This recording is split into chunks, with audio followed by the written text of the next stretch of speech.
to my fellow history lovers and people that think if I learn something new, going to be a great day. You're going to learn a story, really an amazing story of a British, actually he wasn't even an officer, he was a teenager in the Battle of Valcour Island, and his courage, literally a teenager. Wait till you hear this story. It was kind of astonishing, and it's in both books, so I thought, I'll just share it with you because I think you'll find it interesting. So this is what happened. So at the Battle of Valcour Island, there's, of course, the big lake battle, and Benedict Arnolds is the head of the American ships, Continental Army ships, and then he's facing off against the British ships. And he gives the order it says, Arnold sent out the word to focus all of the guns on the Carleton, the British ship, the Carleton, and does a lot of damage. It's a really tough situation. Well, on the Carleton, the second in command guy, whose name is Brown, is hit by a cannonball and his arm is shattered. And the captain on that ship is hit in the head by a chunk of flying tackle from the rigging.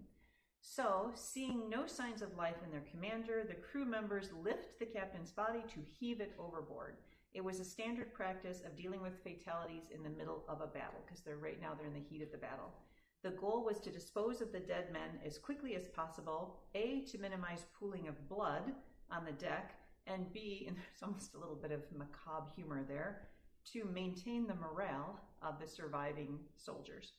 So basically everybody looks around and thinks, okay, the captain's gone, the second in command, who's going to take over? And a teenager named Pellew, Edward Pellew, I don't know how to pronounce it, Pellew, takes over. He does not hesitate to take command of the Carleton. And I'll tell you what happens next, but just to give you an idea of his personality, he had once impressed General Burgoyne, by doing handstands, I think it's called the yardarm, on the top of a ship sail. I think that's the yardarm, I'm not sure the right word. He was doing handstands there. So it gives you an idea. He's a teenager that's pretty brave. Anyway, the first commendable act of service of this Pellew guy is he screamed at the sailors to keep them from tossing the captain overboard because he realized he might still have life in him, and instead ordered the captain to be taken below with the other guy whose arm was now being amputated. And a side issue, but it occurs to me that if it was true that if you were unconscious and could be dead and you could be tossed over, then as the captain, you might wish, actually, as any person on that ship, that you were kind to the people around you, because who would know if they thought, oh no, he's unconscious, aka he's dead, toss him overboard.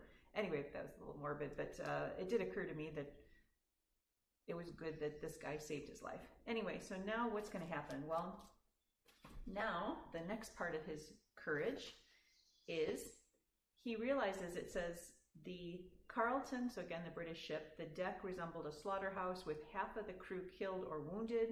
With her battered hull beginning to fill with water, Pellew realized the schooner could not remain as she was. So they try to change sort of the direction of it. It says, Pellew raced out to the bowsprit, completely exposed to the enemy's fire, in order to haul the jib over himself and try to get the schooner, the ship's head around. Even that was not enough. So he's basically out there alone with enemy fire coming, trying to change, I guess, the direction of the sails. It says another ship called the Inflexible just realizes that the Carleton is in danger and sends over two boats to help tow her. Passing the line of the gunboats across heavy fire, they take up the tow line and try to pull the head around so that they can get her out of direct fire. Before they can get clear, however, the tow line is parted by enemy shot. So in other words, the Americans, Continental Army, actually shoot the tow line, and there is no tow line now.